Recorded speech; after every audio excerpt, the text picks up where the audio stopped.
So good afternoon, everyone. Happy Thursday. Good to see all the wonderful faces we got here on this webinar. We're going to go ahead and get started, just to be respectful of everyone's time. So I hope you enjoy this. Hold on one second. So once again, happy Thursday. Like I said, I hope you enjoyed this webinar. Today we're focusing on Gradebook. I do want to ask if anybody is not on mute, please mute yourselves just so we don't have any feedback in the recording. But for all those that may not know, my name is Julian King. I am a representative of C.A.L. I am our current learning design coordinator. A lot of my focus is on peer review, online course design, assessments, and Rubric. And I will be happily taking you through our webinar for today. So I hope you enjoy. If you have any questions, please throw them in the chat and we'll kind of go through the norms and get started.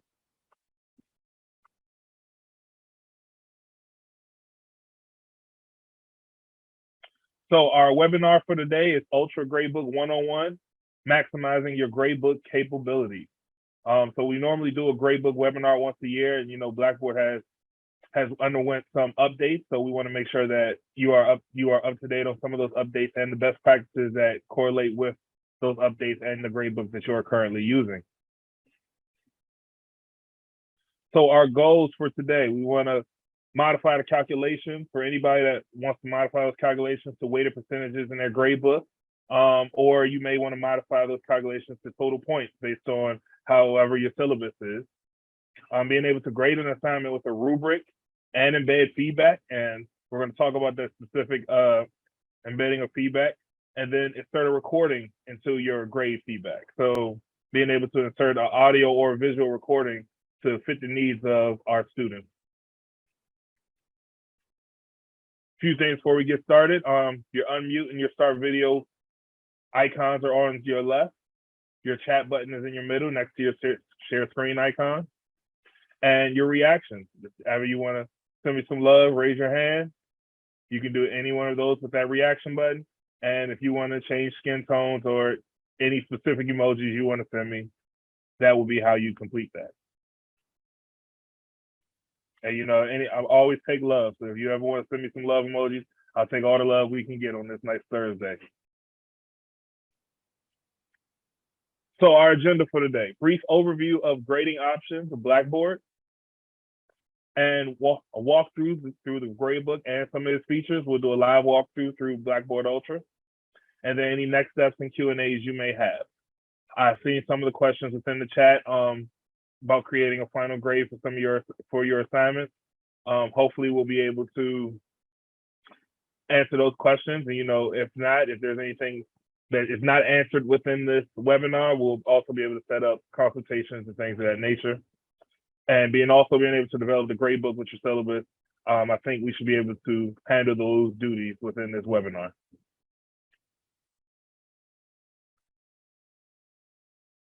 So in the chat, if you can take a quick 30 seconds, 45 seconds, how would you rate your familiarity with the Ultra Gradebook?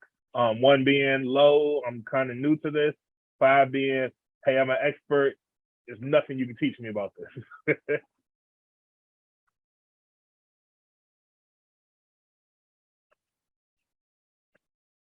Awesome. So I'm getting some 3, some 1, some 0, 0. That was funny. Well, that means we have a wide variety of learners. We have people that are kind of in the middle, like I'm not an expert, but I'm pretty good. And we have some people that are like, I don't even know where I'm getting started with this gradebook.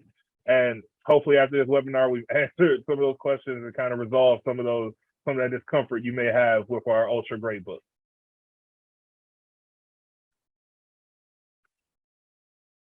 So first things first, we're going to talk about the grading options that our Ultra Gradebook offers. Our Ultra Gradebook offers 3 grading options. It offers, for your overall grade, you can do a weighted grade. Weighted being that percentages, especially category percentages. Assignments are 30%, quizzes are 20%, discussions are 25%. You're allowed to add those weighted percentages in for grade calculation. You have points. So some classes, I think some syllabuses, by the end of this semester, you should accrue 1,100 points. So you're able to use that calculation as well. And then it has an advanced feature, which allows you to kind of create your own calculation for the overall grade. And we'll kind of talk about that a little more as well. And if you want to go in depth about that, that'll be a separate conversation because we don't have enough time on this webinar. So first things first, weighted grading. And this is probably the most common I've seen used for the gradebook. So our weighted grading allows for percentages to be assigned to categories. As you see in the image, each category can have so much of a percentage. It has to add up to 100% though. The great thing about the new update to Blackboard is that now it auto-populates that 100%. It'll auto-correct it. So if you change something within it, they'll automatically adjust everything else to make sure it weighs out to 100%. So I know earlier previous versions did not, and a lot of faculty were having to worry that, well, now I have to calculate it myself. I have to always make sure it balances out. Now Blackboard does that for you. So if we change a percentage in our categories, the rest of the percentages will adjust so that it equals 100%. You can unlink assignments from a category for independent weight. I've heard instructors also say, hey, I want my quizzes to be 25%, but this final quiz or final exam, I want it to weigh a little more than those. Blackboard now offers a feature for you to be able to unlink certain assignments from a graded category percentage and give it its own weighted percentage towards the total grade. And lastly, percentages can be locked or adjusted as needed. So as you're going through your gradebook, you say, hey, I want to change this percentage, but I want to make sure these percentages don't change when Blackboard auto adjusts for my 100%. You can lock in some of those certain percentages. That way, other percentages change and certain ones that you do not want to change will not. And that is a great feature, like we said, when we talk about wanting to unlink a final exam so it has its own weight. You can still make sure your discussions and your other coursework still maintains its current weight without affecting the overall 100% of your current course.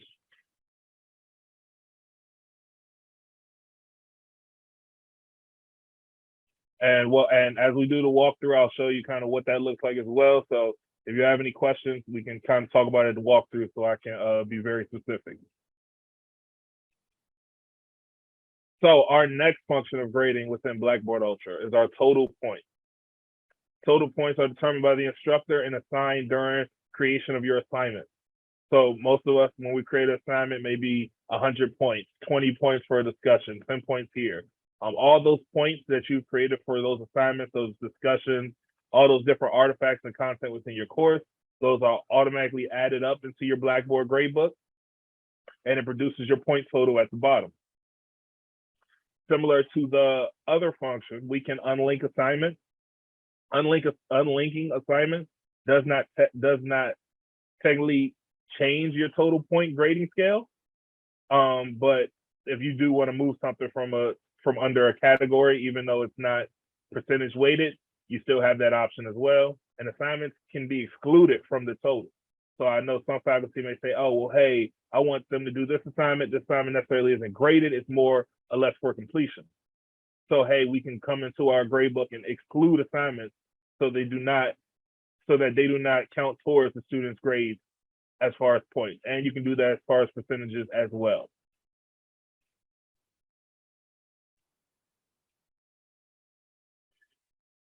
And then lastly, we have our advanced grading. So advanced grading allows you to create your own grading calculation that best fits your needs.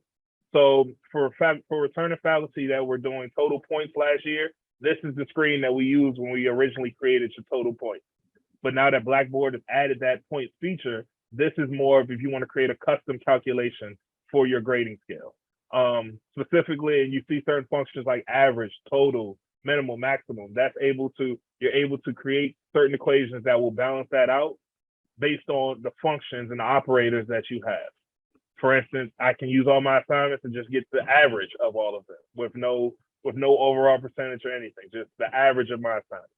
I can get a total grade similar to our points function. Grade only maximum grades or minimum grades. I can add and subtract certain functions with certain variables in my custom calculation. This isn't something I see often used, but if this is something that you think may work well in your class, or you have a variety of assignments that may best fit this grading scale, we can talk about that in a separate consultation of best ways to implement this custom calculation.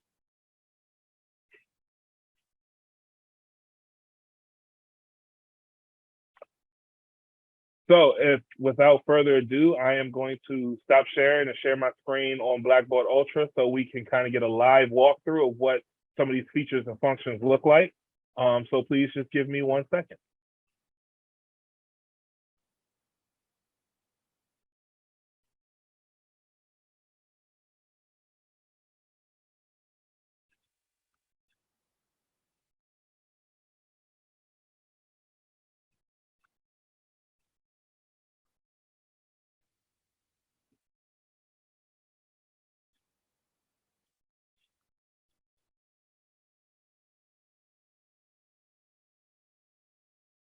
So I think everybody should now be able to see my Blackboard screen. I am in my Ultra Sandbox, and we're going to talk about navigating that gradebook and how some of those functions actually play out. So first things first, you will want to go to your gradebook. There are 2 ways to set up your gradebook. Excuse me, let me move that. There's 2 ways to set up your gradebook. So if your overall gradebook has not been set up already, you'll come down here and click set it up. And that will be how you set up your overall grade. Now, say you tried to set up your gradebook and you kind of got lost, and right now this button is no longer here, or you've hit this message, you can always come over here to the settings icon. And if you scroll down, you can come to set up overall grade. And I'll touch back on that settings icon when we get to rubrics and a couple different other things I wanted to show you as well. So when you click on that, set it up or the overall grade, it'll bring you to this point. You're allowed to choose your points, weighted or advanced. Like I said, I would recommend points or weighted. These are simplest grading formats to explain to students and for you to put in your syllabus. But once again, if you think a custom calculation would be better, that's something we could always talk about. So if I wanted to go set up my point, I can come over here to next. And once again, like I said, it gives you the option to kind of pick through which functions or which calculation type may best fit you. So just because you select points doesn't mean it's going to lock you on the point screen. So for instance, if I'm coming to points and I see that I have my assignments are worth 300 points because I probably have 3 assignments worth 100, I have all of the functions to be able to unlink an assignment. So it's given its own weight, or exclude an assignment so that it does not count towards their overall grade percentage.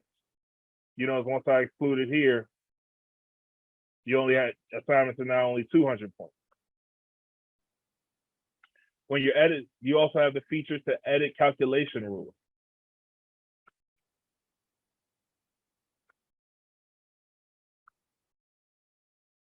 Now with this calculation rule, this allows you to kind of drop scores or use only specific scores. This function is if, hey, I've given this assignment 2 times to my student, I want to drop the lowest score. Now, the assignment grading also has this feature as well, but maybe you gave it multiple times, and I want to drop maybe their lowest score from my total calculation. Or, hey, I only want to use specific scores for this total calculation. Your calculation rules allows you to be able to set those norms for your grading calculation. But most of your points are fairly set out once you're creating your assignments. So as you're creating your assignments, you want to make sure that you are aligning with your syllabi. If your syllabi says 1,100 points, you want to make sure that your assignments all match up to that. If something does not add up, please go back and go through to see, hey, maybe I made the assignment count for more than what it's supposed to, or hey, maybe I need to change this.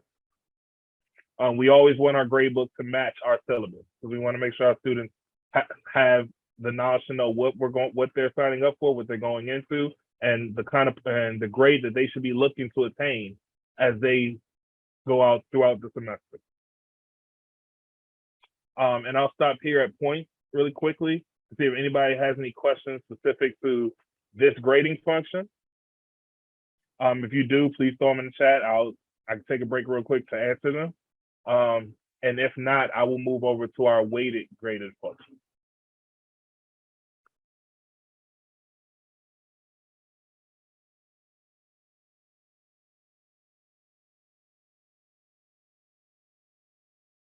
Yes, Dr. Guerin, please, you can take yourself off mute. Please go ahead. Thanks very much, Mr. King. This is great so far. I'm not sure if my question is points or weighted, and forgive me if I'm not using the right terms. Maybe you or another instructor will better understand what I'm getting at. There's a weight for participation in my class, and they're meant to participate a certain number of days. It ends up being cumulative if I give them points every time. Is there a good way to do this? Do you understand what I'm getting at? It seems like a combination of points and weighted. Yeah, so if you're doing participation, I would stick with weighted, only because it's a bit easier.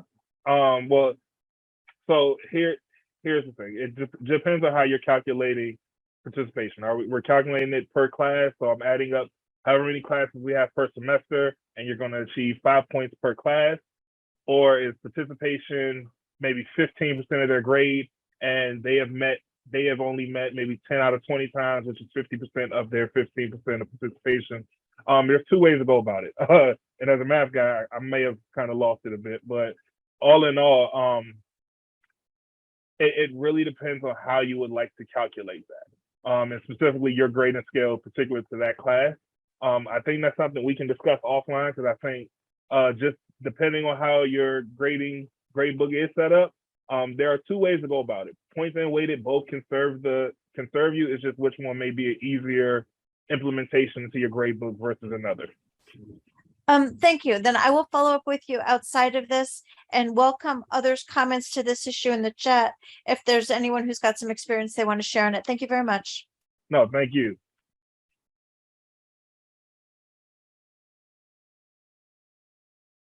So with that, we're going to kind of transition into our weighted calculation.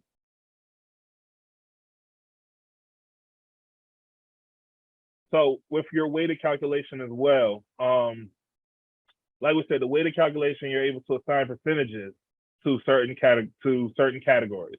Your categories are typically what's already created in your C.A.L or what you maybe exported from your previous course.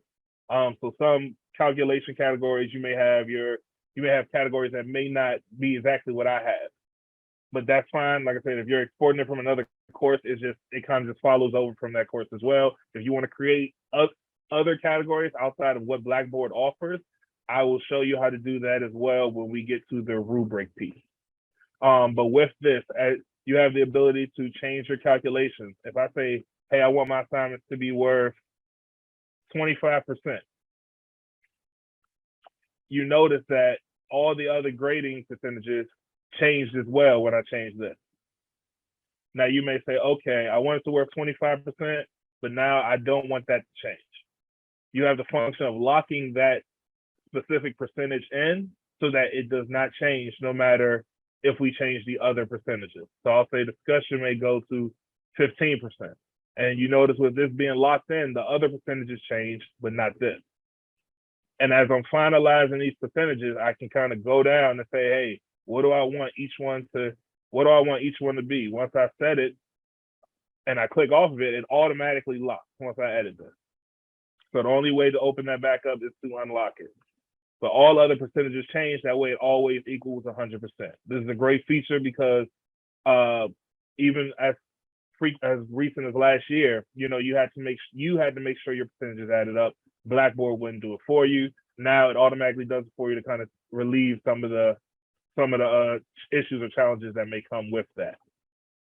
Also, as you're seeing these percentages, we have that ability, like we talked about, to unlink a certain assignment.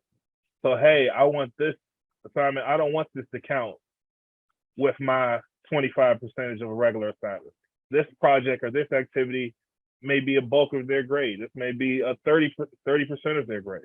And that's what I want it to equal. And you have that ability as well to pull that assignment out and give it its own percentage towards their overall grade. Well, you may say, hey, the journal is more of a reflection piece. I don't really want to grade it. I want to focus more on them just reflecting on their experiences in the course. So I may just want to take that out of their percentage altogether. So this gives you the opportunity to exclude that as well, so that now that it's excluded, even though journal is an item, their weekly reflection, it will not count towards their overall percentage of their grade. Like I said, that is great when you're doing a lot of those weekly journals. I know in my course I do weekly journal reflections on the topics and the lectures that we covered. So if that's something you just don't want to be punitive towards their grade, that would be a great tool to use as well. And if I had not already demonstrated, your overall grade as you're setting that up can also be demonstrated to students. Move my talking box. Your overall grade can also be displayed to students in 3 formats: a letter, percentage, or point. Once again, it's just based on how your syllabus is aligned and how you want to show your students their grade. I've used letter or percentage in my course, but if your grading scale is points, showing them their overall grade of points may also work well, will also work well to that nature. And I'll take a stopping point to see, do I have any questions pertaining to weighted grades? Hey, Julian. Hey, Pat. Hey, this is fantastic. Hey, I just had a question. So if I want to add that example assignment number 1 back to the other group of assignments, how would I do that? That's a great question. So say, hey, I want to get this assignment back with the rest of them. First thing I may want to do is unlock that. And then here is our link and unlink button. So first it has been unlinked from the assignment. If I press this button again, assignment 3 and assignment 1 goes right back to it. So you're able to unlink an assignment, and if you realize that may not be what you want to do, you can always put it back with our link button. Thank you, Julian. Thanks for asking, Pat. Yep. Do I have any other questions before I move briefly into our advanced and custom calculation?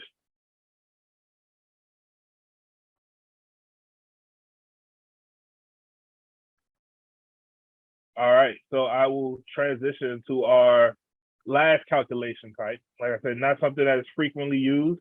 It's something that I will really urge you to kind of think out of how you may want to set this up before you go about it. But this advanced calculation type allows you to create your own formula for how you want your overall grade to be added up.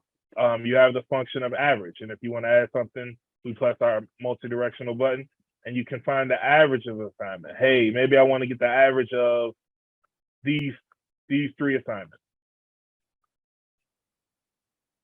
And you have the function of being able to do that, especially if your class has a lot of assignments that are more for student understanding than to be graded. But once again, you can still exclude it in your points and weighted percentages. You also have your total function, which is what we used a lot of last year before we got our point update. That, hey, well, I just want their overall grade to be the total of these 3 categories. You could choose that as well. And if you notice, for the custom calculation, it doesn't have to be one set thing. I can choose it to be an average of certain grades with a total of other grades or other categories. You have the autonomy to kind of create your own formula for how you want that overall grade to be added up. Once again, like I said, this is something that you really want to make sure you kind of prepped and planned out and is noted in your syllabus. But if you're interested in looking at how you can use this custom calculation, whether it's for grade, whether it's for learning activity, something of that nature, please feel free to reach out.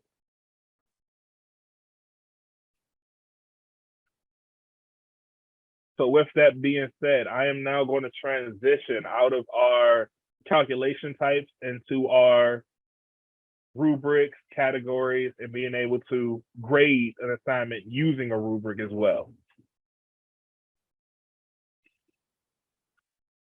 So I'll step out of my overall grade. I do not want to save just yet. And that's another piece to it as well, that if you aren't sure and you're messing with the gradebook in there, you can always just exit out and click and choose not to save, and it will not save any of the work you've done in there if you're just trying to explore and figure out what's the best way to go about that. So as we talked about when we're talking about specific percentages and weighted grades, you have the ability to add your own categories. To access this feature, once you come back to your gradebook, we click on that settings icon again, that settings cog. I got to figure out the actual correct term for that. And in the settings cog, you actually get opportunity to change a few things and edit a few options. Your grading schema, basically mapping your percentages to your letter grade. You get opportunities to see your student performance. So you receive alerts about student activity based on, days of inactivity or percentage grades falling below a certain point. You're able to receive those alerts to be able to notify your students as well. You also, the automatic zeros piece, we get a lot of questions about this, about whether you should keep your automatic zeros on, whether you should take them off, what happens if I take them off. We at C.A.L, we recommend that you keep your automatic zeros on, not really for you, just more or less for your students, so that they can always, because when you have automatic zero in your student's gradebook, it shows as a red assignment. And that can be used as like a notification students as well, on top of your announcements and reaching out to students for students to realize, hey, I'm missing this assignment, or hey, this assignment is past due. I need to go ahead and work on that. So I would say leave those on, but that is just our kind of best practice opinion on that. If you do take automatic zeros off, the great part about it is it will clear all automatic zeros in your gradebook. So you don't have to worry about any of them lingering. If you turn it off, any automatic zeros that accrued due to past work will be taken out of your gradebook.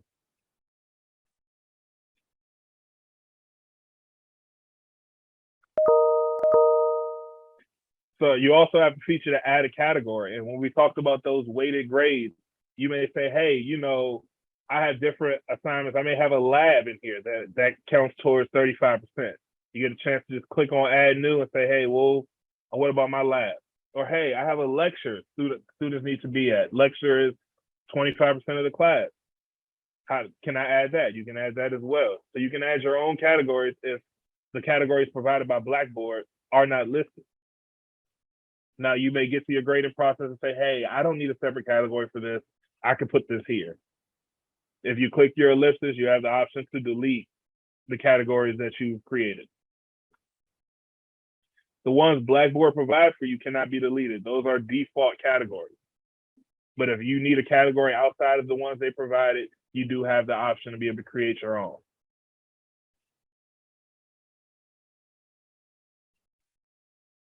And last piece to the settings, your rubric. So if you use rubrics in your courses, Blackboard does now have a feature that you can copy strictly the rubric over to another course. I won't necessarily go into that today, but if you are interested or you use a lot of rubrics and you don't want to have to export your whole course to get your rubric, we can show you how to copy strictly your rubric over from course to course, especially if you're using a standardized rubric for a lot of your courses, or you teach some of the same sections multiple times within a semester.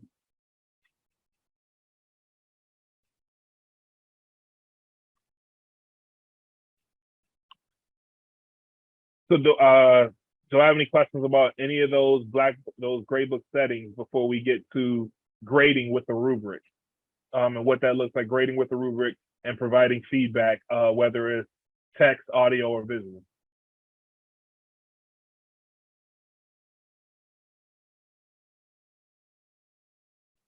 Awesome. Either I'm a good teacher or maybe I'm boring you. It could be one or the other. It's all right. But I hope You're definitely a good teacher. Appreciate it. Like I said, hopefully you get it. I'm answering some of those questions you may have had about the gradebook. And if there are any lingering questions once I get through this last piece, please feel free to ask them at the end. If it's something that we may have to talk offline, that's fine as well. C.A.L, we're here to support you in all of your needs. So this last piece I'm going to do is grading with the rubric. So I have an assignment. Students have submitted it. I've already told them you're going to use a rubric for this assignment. And I've attached the rubric to the assignment. So I'll go ahead and click on this. So I have one attempt to grade for this student. We'll go ahead and click on that one attempt. Got to make this box small. So you have your assignment. My assignment was elaborate on the circumference of the Earth. Like I said, I'm a math guy, so that was fun for me. So your students submit their work. Now we want to figure out, hey, how do I grade it using this rubric, and what type of feedback may be best appropriate for these assignments. So first things first, when you grade with a rubric, you'll notice this icon over here by your submission grade. This icon is to say that you have to grade using that rubric so that it can add it up for students to receive the appropriate grade. So here I see rubric. I want to click this arrow to the right of it. Make this small. And as you see, it opens up the rubric. So we have computation, 30%, explanation, 30%, functional assessment, and collegiate format. Great part about here, so now that I've have my rubric set up, excuse me, lost for words. I have my rubric set up, I can go ahead and choose which piece of my rubric does this actually fit under. Is there mathematical computations? Let's say very good. I can click on that, and you see it automatically populates up here. And then I go ahead and close that. I can go ahead and close that up. Now, the great part about each rubric, as you also assign the grade, you can add feedback for each criterion of your rubric. So to say, hey, this is average. Well, why was this average? Hey, you missed the calculation on the second line.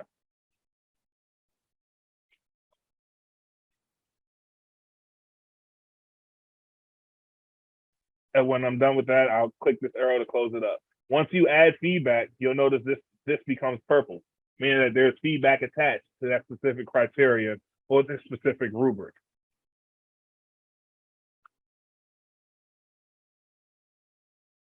And we have that ability to do that with all of our functions.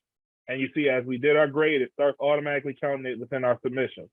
So I'll say, hey, this was excellent. And you can add your feedback here. Now, the feedback that you're adding to your criterion for your rubric can only be text for now. I'm pretty sure they'll come up with an update that changes that. But for now, this strictly your criterion feedback within your rubric can be text. But we can also add feedback to the whole totality of the assignment that can be in multiple formats. So what I want to do, I want to go ahead and finish completing my rubric. I'm gonna give myself very good on most things, because why shouldn't you grade yourself with a high standard?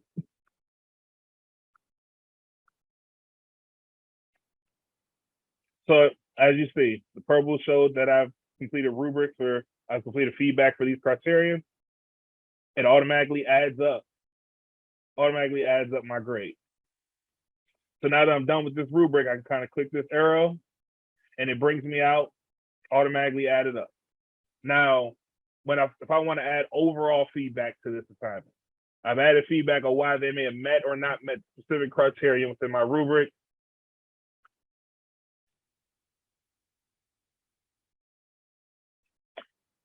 All right, and I got your question, Dr. Kingberry. Oh, Dr. Garen, I'm sorry. I saw Dr. Kingberry above that. Give me 1 second after covering this, and we can talk about that. So, lost train of thought. Okay, overall feedback for this assignment. So now that I've added feedback for specific criterion, now I can add the overall feedback. And this is what we're talking about, being able to do feedback in multiple formats. So as a student, as current students, as learners, as instructors, text feedback starts to become, I almost say it's just not as impactful as it can be. And we want to make sure we're impacting our students and engaging our students. I teach a fully online class, so I don't really think written feedback is as engaging, or it kind of hits the points that I would like it to, because just your tone of your writing, students can mistake it. Students may not even want to read it. And I know that's a common issue some professors are having with their feedback. So let's make our feedback stand out a bit more. Let's engage our students, especially if you don't have the opportunity to see your students. Most face-to-face classes, you're able to provide that feedback in the moment. I'm able to tell you in the moment, hey, or when I see you again, hey, your project was great. Here, these are some things I think you can improve on. But for some of us that teach hybrid classes or fully online classes, you're not afforded that opportunity. So we want to make sure that we're creating feedback that can reach the diverse set of learners that we have here at UDC. So when you come down to your feedback option, you see that you have the ability to add a link. So I wouldn't say make a YouTube video for feedback, but if there is something you may specifically want to hit on, like, hey, this YouTube video may be able to show you, or this video may be able to help describe this process a bit more in depth, you have the ability to attach that as well, which I think is a great tool to add to your student, great tool to add to your toolkit as well. But then if you come down over here to our plus sign, you have the ability to add an attachment. Say you have your feedback on Microsoft Word doc. But this is the big piece I want to add, this recording piece. So this recording piece allows you to be able to give students an audio version of feedback, which is no camera, you just being able to kind of explain your rationale for providing this grade and give them those pointers, or even add your video to that. So now students, when they're going through your feedback, they're able to see your video, they're able to hear you tell them, hey, this was a great assignment. These are some points that I think you can improve on. That way, next time you can do better on this. And I think that will reach a wider range of our students. We're just that the written piece of feedback just becomes less impactful the more and more you receive it. So I say switch it up for your students. I'm in my online class, like I said, I don't get to see a lot of my students, if any. I see some of them on campus time to time, but that's because of profile pictures. But now when I'm providing feedback, I'm using audio and visual feedback, because now I want students to see my face. I want students to hear my voice and hear the tone that I'm using when I'm explaining to them, hey, how I felt about their assignment, how I feel that they can improve to reach mastery of our outcomes and our learning goals. This, to me, is the new wave of providing feedback for our students. And I think you'll also see a higher level of engagement amongst your students as well, because now it shows my instructor is invested. Now I'm kind of being able to see my instructor as a person and not just as maybe a name on my course, or just a person that provides me written feedback when things aren't the way they should be. So I definitely, and I'm an advocate for this, that we start providing feedback in this audio and visual way so we can engage our students. So with that, I'll kind of end that there. Do we have any questions about, grading with our rubric, providing feedback, whether it's text, audio, visual, or a link or anything of that nature? The goal is to enhance the feedback so that students can achieve mastery. And strictly textual feedback will not get all of our students over the hump. So we want to make sure that we're providing feedback that can reach every modality of our students so that they can achieve the goals that we have set for them.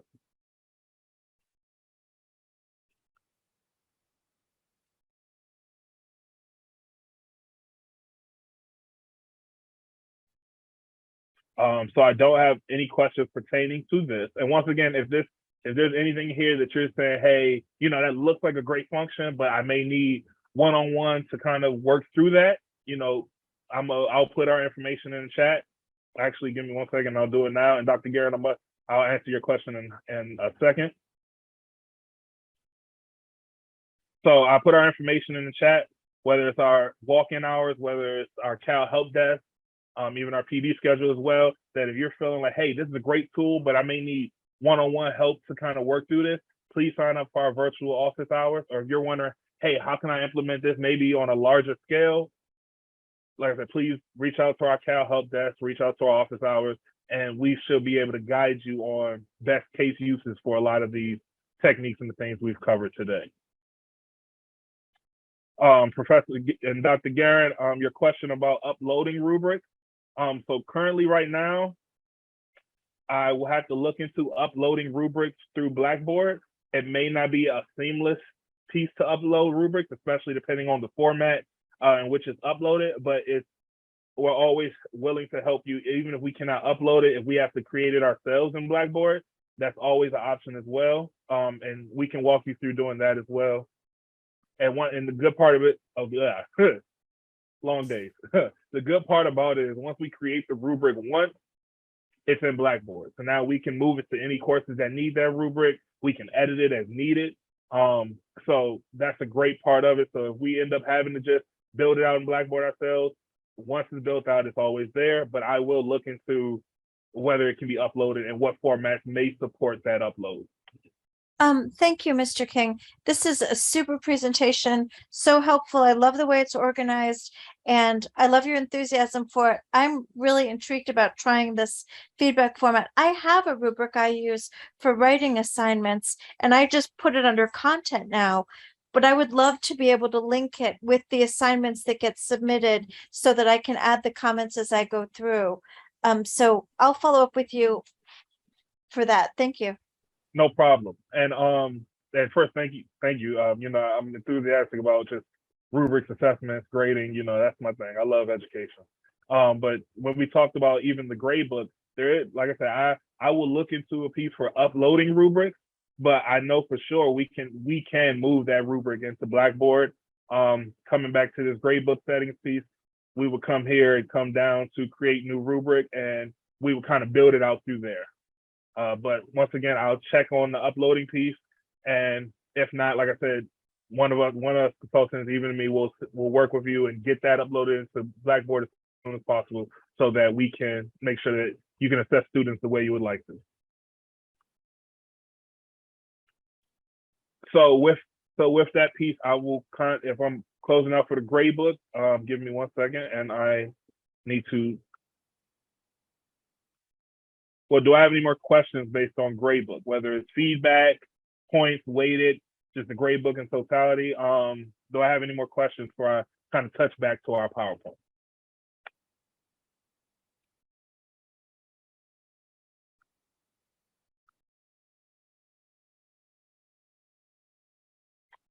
Okay, perfect. So I will go ahead and transition back to our PowerPoint.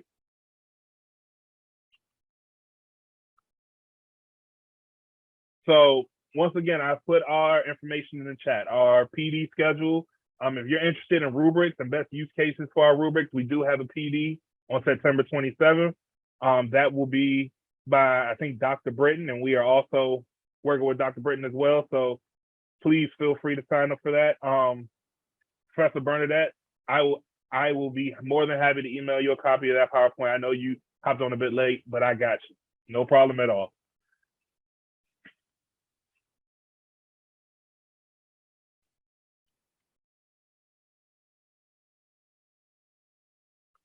And Dr. Kingberry, we're talking about accessibility features. Could you elaborate a bit more, just so I can make sure I'm answering your question?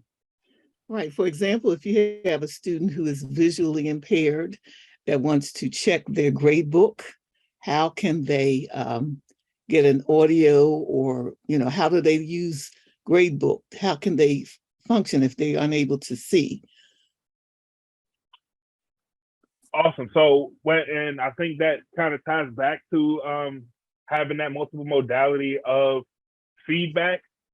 We can talk offline a bit about how some of the accessibility features in Blackboard will allow them to navigate themselves to that feature, so they can be able to hear their feedback for certain assignments and different things of that nature. I would love to talk with you offline about it, because that's just going to bring in a couple different components. But I definitely think also, when you speak to accessibility, that we're using some of these different features of feedback to meet some of those accessibility needs. Right. And I guess I'm just saying it for those professors who may have visually impaired students in their class, and they don't know that that is an option. I mean, I know what they are. So if anybody does, they should contact you to see how to maybe educate the student on how to use it as well. That's all. No, absolutely. Thank you, Dr. Kingberry, for even bringing that up. You know, accessibility is a big piece. I was working with another professor who's talking about that one of her students are deaf, and so that how can we accommodate that? And accommodations go just beyond the content, but the feedback as well has to be accommodating of those students and the different impairments that they may have. Right. So you're absolutely right. If anybody is interested in kind of diving more into the accessibility features of Blackboard and how it supports students of all those different accommodations and impairments, please reach out to us on the C.A.L Help Desk, and we can walk you through all of the functions we have. We have Ally incorporated into our Blackboard, and even the new layout of Blackboard was meant to be a more accessible, upscaled, more high quality way of getting our students educated, all of our students, no matter what their accommodations may be.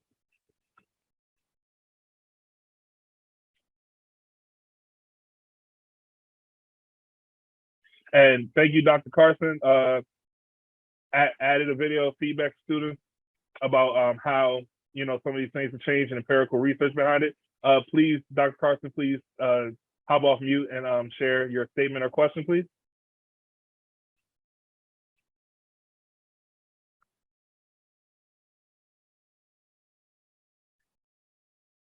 Hey, Drew, can you hear me? You can come off mute. I see your hands raised.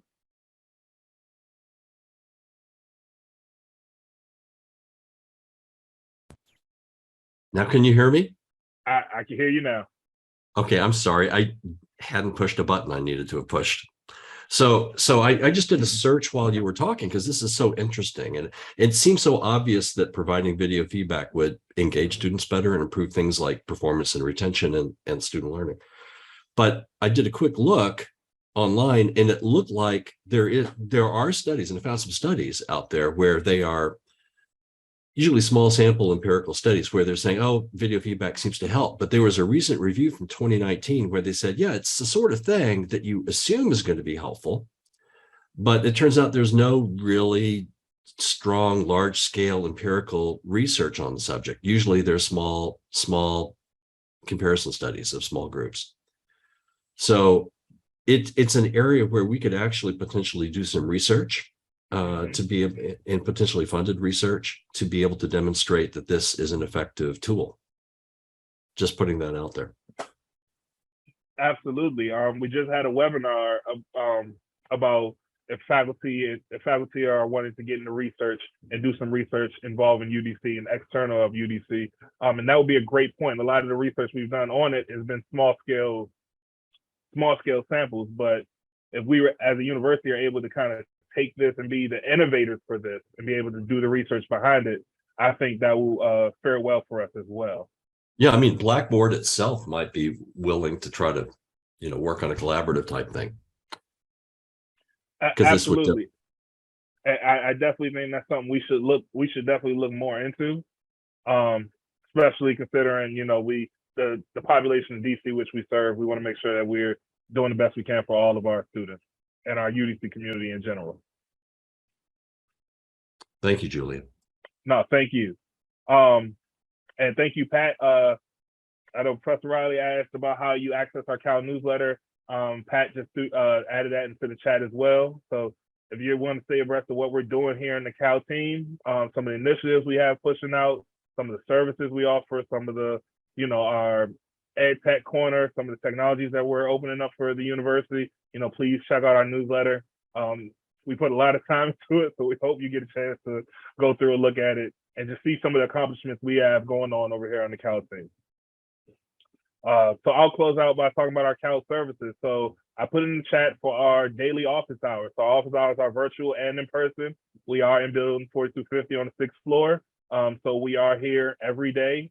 You will always have at least 2 of us here every day. So if you ever want to come see us in person, please do. If not, if you want to do virtual, that works as well. We can pretty much solve 99% of your issues virtually as well. We also here on the 6th floor have our one button studios and our immersive technology, a lot of our VR, our lightboard studios. So if you're interested in that or being able to implement that into one of your courses, or even if you're thinking about wanting to implement that in the future, please reach out to us. Pat is our one button studio guy in our lightboard studio, but all of us can service you in that request.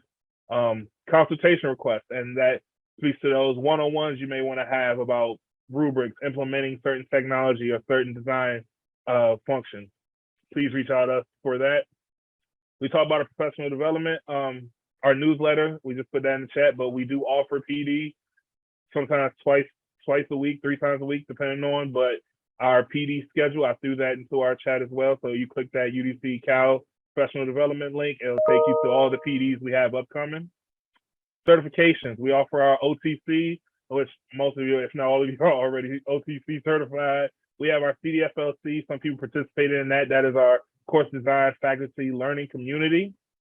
So please, that's best practices on course design, learning sciences, specifically for online hybrid courses. But you know, the best practices serve for all course modalities. And then our OBC for anybody who wants to become a certified online builder to be able to build online courses for your department. Please reach out to us for that. And our multimodal educator. That's for a lot of our high flex educators. We have some on the chat as well. If you want to be certified to be a high flex educator, you know, we have great courses led by Pat and David. So please go to that PD site and sign up for that as well if that's something you are interested in. And lastly, we have our team, Learning Design, Learning Science, where we offer best practices and expertise on cross-learning modalities. All of this is research-driven, data-driven. As Drew spoke out earlier, you know, we want to make sure that the research backs the practices and the learning science behind it. So if you're interested in that or any way to enhance your course based on those two principles, please let us know as well.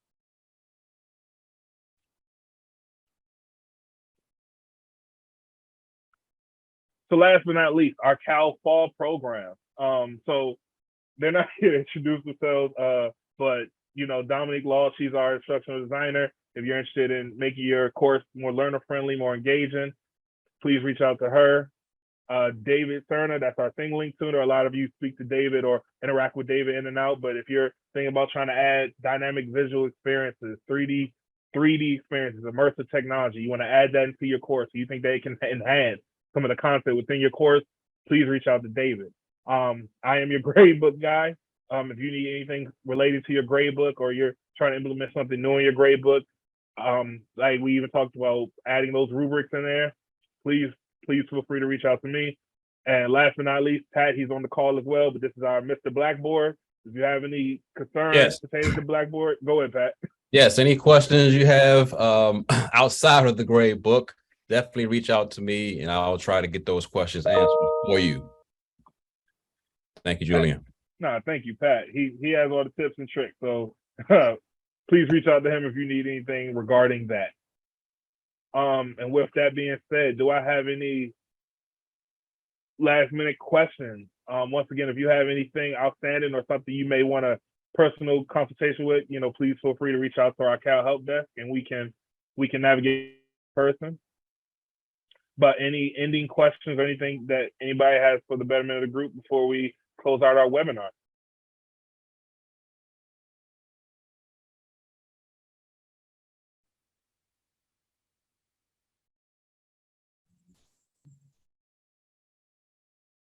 Thank you.